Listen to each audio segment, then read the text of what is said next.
Support and resistance. Simply, the support and resistance are the lines which stops the price from increasing or decreasing. ये वो line होती है जो share price को बढ़ने से या घटने से रोक देती है. इसको हम लोग प्रैक्टिकली देखते हैं. सपोर्ट के केस को पहले हम लोग समझते हैं. सपोर्ट के केस में क्या होगा, जो हमारी शेयर प्राइस है वो कहीं ऊपर से कहीं से आएगी, सपोर्ट के जोन को क्या करेगी, टच करेगी और यहाँ से क्या हो जाएगी, रिवर्स बैक हो जाएगी. सेम चीज़ हम लोग यहाँ पे भी हमको देखने को मिल रही है. अब हम लोग पहले ये समझते हैं कि इस जोन पे ऐसा हो क्या रहा है कि शेयर प्राइस इससे नीचे नहीं जा पा रही है. शेयर प्राइस इससे नीचे नहीं जा पा रही है. तो सिंपली इस पर्टिकुलर लेवल पे ऐसा क्या हो रहा है. इस पर्टिकुलर लेवल पे मैं बोल सकता हूँ कि जो बायर्स हैं वो ज़्यादा हैं एज़ कम्पेयर टू सेलर्स, या मैं बोल सकता हूँ कि जो डिमांड है वो ज़्यादा है एज़ कम्पेयर टू सप्लाई. और I may say that the pressure to buy is greater than pressure to sell at this particular zone. ठीक है. देखिए, कोई भी शेयर प्राइस के इंक्रीज होने का रीज़न क्या होता है. सिंपली कोई भी शेयर प्राइस के इंक्रीज होने का रीज़न ये होता है कि buyers are more than sellers. ज़्यादा लोग इस पर्टिकुलर जोन पे क्या कर रहे हैं, उसको खरीद रहे हैं. अभी तक शेयर प्राइस क्या हो रही थी, डिक्रीज हो रही थी. ठीक है. शेयर प्राइस जब तक गिर रही थी, इसका मतलब ये है कि सेलर्स ज़्यादा थे एज़ कम्पेयर टू बायर्स. इस पर्टिकुलर जोन पे क्या हो गया, एक अपन बोल सकते हैं sufficient amount of demand is available. तो उससे क्या हो रहा है, जो शेयर प्राइस है वो क्या हो रही है, रिवर्स हो रही है. यहाँ से क्या होने लगी, शेयर प्राइस इंक्रीज होने लगी. ठीक है. तो इस पर्टिकुलर जोन को मैं क्या बोलूँगा, it will be known as support zone. अब हम लोग एक दो चीज़ें यहाँ पे समझते हैं. पहला जो हमारे शेयर प्राइस ने सपोर्ट लिया था वो कब लिया था, उसने लिया था 30 सितंबर 2022. उसके बाद में इसी पर्टिकुलर जोन से उसने सपोर्ट लिया है ऑन अप्रोक्सीमेटली ऑन 17 मार्च 2023. इसका मतलब है कि 6 महीने बाद वापस से जो शेयर प्राइस थी वो इस ही लेवल से क्या हो गई, रिवर्स हो गई. ठीक है. इसलिए जो सपोर्ट एंड रेजिस्टेंस लेवल्स होते हैं वो काफ़ी इंपॉर्टेंट होते हैं. शेयर मार्केट में ऐसा कहते हैं कि market has very good memory. Market की याददाश्त बहुत अच्छी होती है.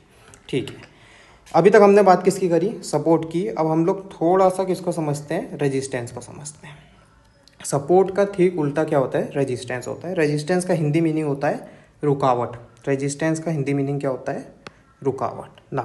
अब रेजिस्टेंस में क्या हो गया, शेयर प्राइस नीचे से ऊपर आएगी, कहीं से नीचे से ऊपर आएगी, इस पर्टिकुलर लेवल पे क्या हो जाएगी, वो वापस से गिरने लगेगी या वहाँ से नीचे चली जाएगी. जब तक शेयर प्राइस क्या हो रही थी, इंक्रीज हो रही थी, जब तक इसका फोर्स ज़्यादा था, बायर्स का फोर्स ज़्यादा था.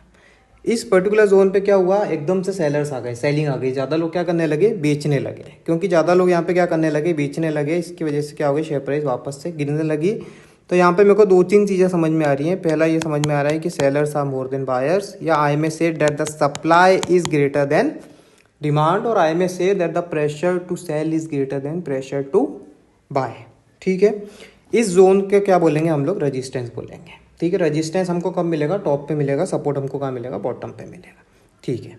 अब एक चीज़ हम लोग ये समझते हैं कि जो सपोर्ट एंड रेजिस्टेंस होता है, they are simply zone, they are not level, they are zone. अब जो सपोर्ट रेजिस्टेंस होता है, क्या कंपलसरी है कि शेयर प्राइस जब भी सपोर्ट पे आएगी या रेजिस्टेंस पे आएगी तो वो उससे ऊपर नहीं जा पाएगी या उससे नीचे नहीं जा पाएगी, तो नहीं, ऐसा नहीं होता है. ये लोग क्या होते हैं, दे आर जोन होते हैं. वहाँ पे क्या होगा, सफिशिएंट अमाउंट ऑफ डिमांड और सप्लाई अवेलेबल रहेगी, बट ऐसा कंपलसरी नहीं है कि शेयर प्राइस वहाँ पे रुक ही जाएगी. फॉर एन एग्जांपल, यहाँ पे क्या हुआ, शेयर प्राइस कहीं से ऊपर नीचे से ऊपर गई. ठीक है. इसने क्या करा, हमारा जो ये जोन था, ये सिंपली कौन सा जोन है, ये जोन काय का, रेजिस्टेंस का जोन है. ये जोन किसका, रेजिस्टेंस का जोन है. क्यों, क्योंकि यहीं से जो शेयर प्राइस थी वो गिरना चालू हो गई थी. अब शेयर प्राइस ने क्या करा, शेयर प्राइस ने यहाँ पे 2-3 बार क्या किया है, रेजिस्टेंस फेस करा है. ठीक है. यहाँ पे उसने 2-3 बार क्या करा है, रेजिस्टेंस फेस करा है. जैसे हम लोग देखें तो इसने कब रेजिस्टेंस फेस करा, 16 जून को करा, 19 जून को करा, 20 जून को करा, उसके बाद में 21 जून को करा, फिर 22 जून को करा, फिर है ना 22 जून को भी इसने रेजिस्टेंस फेस करा. उसके बाद में शेयर प्राइस थोड़ी सी यहाँ पे क्या हुई है, डाउन भी आई है. में शेयर प्राइस यहाँ पे थोड़ी सी क्या हुई है, नीचे गिरना भी चालू हो गई. बट फिर जो हमारे शेयर प्राइस थी उसने क्या करा, 28 जून को क्या करा, ब्रेकआउट दे दिया. यहाँ पे सिंपली क्या दिया गया, ब्रेकआउट दिया गया. या मैं इसको सिंपल भाषा में बोलूँ तो जो हमारा जोन था किसका, रेजिस्टेंस का, हमारा जो जोन था उसको क्या कर दिया, ब्रेक कर दिया.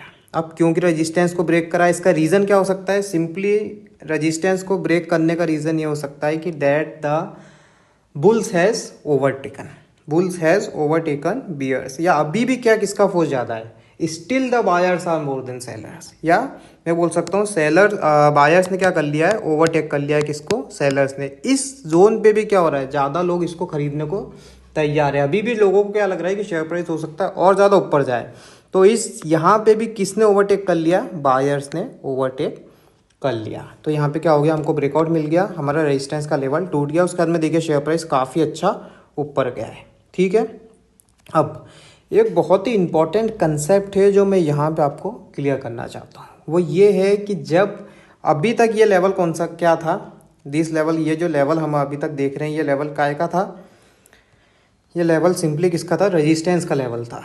ठीक है, ये लेवल किसका था, रेजिस्टेंस का था। एक बार हो गया, दो बार हो गया, ये लेवल किसका था, रेजिस्टेंस का था। यहाँ पे उसी लेवल से हमारी शेयर प्राइस ने क्या ले लिया है, सपोर्ट ले लिया है। वही लेवल है ये। ठीक है, इसी लेवल से यहाँ पे क्या लिया है, सपोर्ट लिया है। मैं आपको छोटा करके दिखाता हूँ इसको।